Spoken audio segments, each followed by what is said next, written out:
Welcome po natin ang ating mahal na pastora para sa Word of God.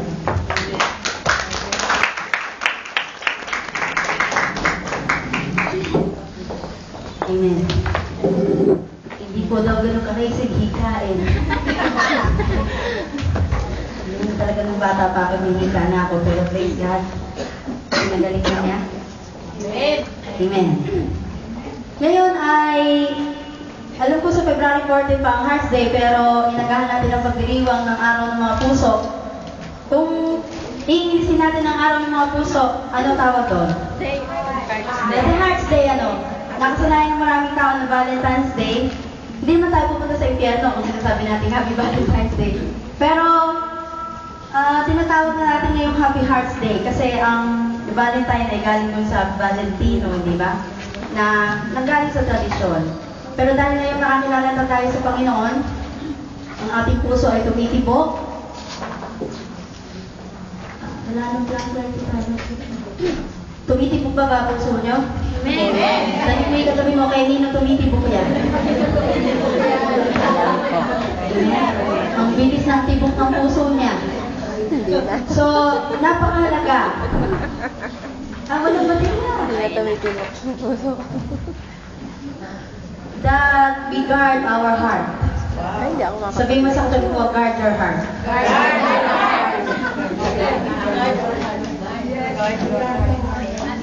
So, pinakamahalagang tanong natin, what is your heart condition? Kumusta ang puso mo ngayon? Kumustahin mo nga yung katabi mo, sabihin mo kumusta ang puso mo ngayon?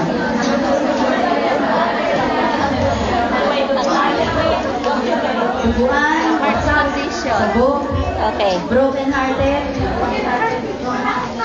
Alam niyo mga kapatid ko, lahat tayo talaga may heart condition. Napakalaga na sinecheck ang ating mga puso. Dati po, nung tayo nag-apply dito sa Hong Kong, hindi kasama sa medical ang ECG, di ba? O yung heart test. X-ray lang, sa buto, test lang kung saan-saan, sa dugo, di ba? Sa puwet. Pero wala yung heart eh. Pero ano na bang kailangan kasama na rin yung heart? Napansin nyo ba may ECG na? Nung panahon ko na nagpunta ako dito, wala pang ECG na. Wala. Ayun, pag 40 years old na. Ayun, kaya. So, bakit napakahalagang alamin natin ang kondisyon ng ating mga puso? Bakit napakahalagang alamin ang kondisyon ng puso? Alam mo, karaniwang nagiging cause ng kamatayan ng maraming tao, heart attack, di ba? Heart attack! Bakit? Hindi na-check yung heart. So, napakahalagang pag-aralan natin, sinasabi sa Proverbs 4:23. Basahin nga po natin sa Tagalog. Kawikaan 4, kabanatang 4, talatang 23. Sa Kawikaan 23, sabi po niya rito, ang isipan mo'y ingatan mabuti at alagaan, pagkat iyan ang siyang bukal ng buhay mong tinataglay. Amen. Isipan ang sinabi ron. Pero ano ba ang sabi dito sa akin ay, keep your heart with all diligence. Keep. O sa ibang translation, guard your heart with all diligence. For out of it springs the issues of life. Napakahalaga palang iniingatan ng ating mga puso. Kung ang sun ay center of the solar system, sun, ano naman ang heart? The heart is the center of the circulatory system. Di ba? Kapag ang puso natin ay tumigil ng tumibok, ano mangyayari sa atin? Mamamatay na tayo. Ingatan ang puso. Amen? Sabihin mo sa katabi mo, ingatan mo ang puso mo. Isa-isayin natin ngayon. Issues. Ano ibig sabihin ng issues? Alam mo yan, mga chismosa, mahilig sa mga issues. Ano ang issue mo yun? Diba? Issues. Ibig sabihin niya sa dictionary, boundaries, sources, outgoings, or the central focus. Kaya pala napakahalagang ingatan ng puso. Kasi dito, ito yung boundary, ito yung sources. Ito yung central focus ng buhay natin. And heart, it has to do with one's intellect. Bakit ganyan yung pagkakatayo dyan? The will and even the intellect. One's feelings, sis, nabura pala yun, paka-edit nga to. It has to do with one's feelings, the will, and even the intellect. Saan yung nararamdaman ng mga hurts? Sa puso, di ba? Yung utak niyo ba nasasaktan? Hindi. Sakit sa utak. Yes, sumasakit ulo natin. Kaya pala sumasakit ang ulo kasi nandun ang mga pinakamaliliit na mga brains na nerves, I mean. So, kapag isip tayo ng isip, lumalapot ang dugo. So, pagdating doon, nahihirapang dumaloy. Kaya, di ba, sumasakit ang ulo pag tayo isip ng isip. Pero ang puso, andun ang ating feelings di ba? So, napakalaga, iniingatan natin ang ating mga puso. And God always begins with the heart. And then He works outward. Binanggit kanina sa atin ni Sister May. 1 Samuel 16:7, di ba? Bakit napakalaga ng puso? Alam mo bang si Lord, nagsisimula siya, He begins with the heart. Ang tinitingnan niya yung puso ng tao. God looks at the heart. Sabihin nga natin, God looks at the heart. God looks at the heart. Hindi sa physical appearance. Di ba nung pipili siya ng hari? Ang unang napiling hari, si Saul. Poging-pogi. Pinakamatangkad sa lahat. Sa buong Israel, walang kagaya niya. Mula daw balikat hanggang ulo. Hindi, kasi ibig sabihin yung baba. Yun na yun, maganda na yun Pero mula dito pataas, there's none like him. Sa kagwapuhan, sa katangkaran. Kaya nung pinatayo siya, wow! Di ba? Lumitaw ang kagwapuhan. Pero alam niyo ba, he failed. Why? Because of disobedience. So, nung papalitan na si Haring Saul, inutusan si Samuel, pumunta sa bahay ni Jesse, sasabihin ko sa iyo doon kung sino yung pinipili kong hari. Dumaan ang mga panganay, ang panganay, susunod. Marami sila mga kapatid na lalaki.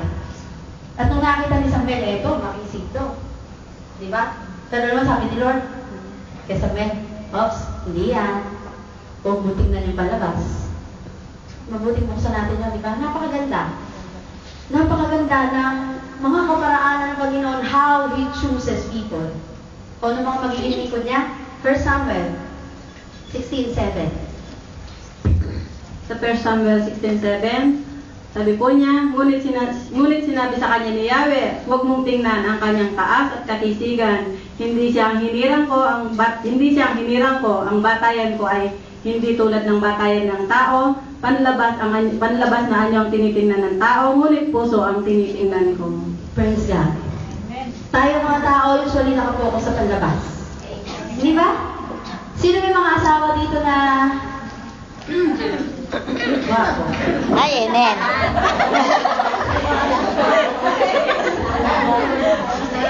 Sa paningin ko, kailangan siya pinakagwapo. Hello, magkakaroon lang naman.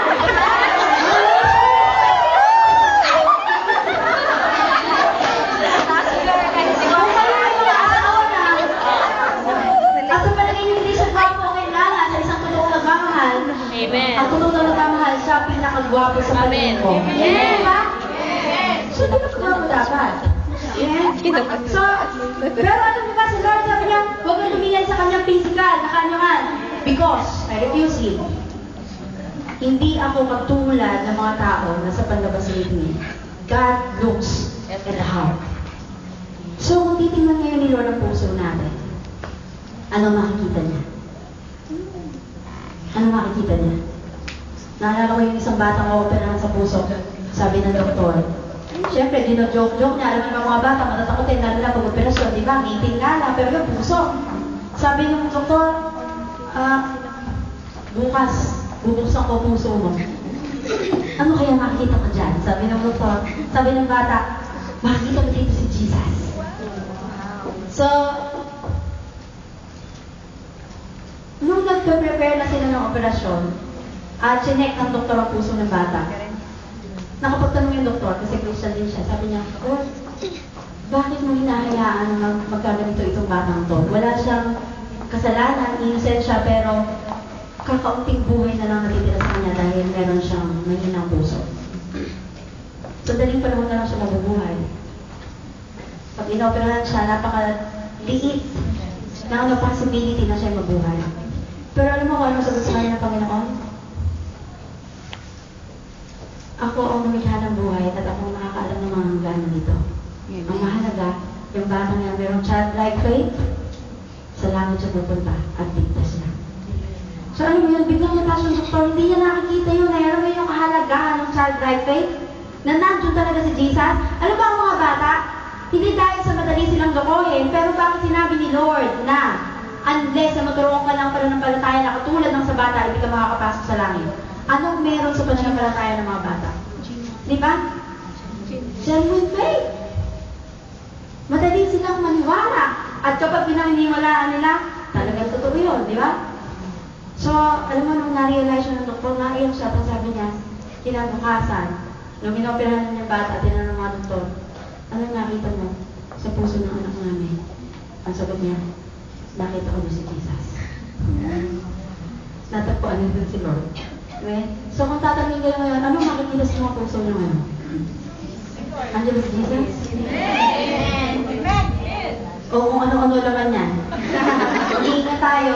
Ang mundo ngayon dinadrive tayo sa mga material things. Yung tatlo na sinasabi sa French, the lust of the eyes, di ba? Deceitfulness of riches, the cares of this world. Nagmumuna-una sa puso natin yan ngayon eh. Sa totoo lang, linggo, mag-iisip ka. Ano kaya gagawin ko ngayon? Magpa-part-time o sasamba sa Panginoon? Kumaon sa puso mo. Ano yun yung nagmumuna-unahan dyan? Hindi ba? Nasa sa iyo. Ano sa iyo? Ano na yung sunod o mga bagay sa mundo. Pero we must guard our heart. Amen? Sabi mo sa kapatid mo, guard your heart. And in Jeremiah chapter 17 verse 10, ang sabi dyan, I, the Lord, search the heart. I test the mind. Si Lord ang nasusearch sa heart natin at nakikita niya kung anong nagkalaman nito. Nakikita niya kung anong tinitibok ng puso natin. So our heart must be guarded at all costs. Napakahalaga, higit sa lahat, na binabantayan natin ang ating mga puso. Sa mga sundalo, bakit may mga shield, merong breastplate? Alam niyo ba kung anong purpose ng breastplate? Bakit may breastplate? Sino may mga asamang sundalo dito? O nakakita ng mga sundalo? Nung kami ay nag-C80, merong nakaganon dito, siguro isang picture lang yun na nagsisignify ng breastplate. Dito yung nakalagay eh. Why? Para pagka may sumibat, di ba? O kaya merong tumira sa kanya, hindi tatamaan yung puso. Mga makakapal na metal yun, protection sa heart. Napakahalaga na yung mga vital parts ay laging protected. At sa buhay natin, ito talaga pinakamahalaga. Kung physically, lagi natin inaalagaan natin mga sarili. Sabi ni Sister May kanina, mahal mo sarili mo. Kung sinasabi ko, hindi mo maaming mahal mo sarili mo, it shows. Pinapaganda mo yan. Hindi na may katabi mo, ang ganda. Miss. Minimake ka ba? Sinusublay, diba? Bumibili ng napakamahaling mga cream para lang Kuya na yan. malis yung mga kung ano-ano mga pekas dyan.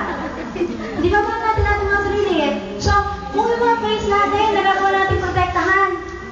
How much more yung ating puso. Amen?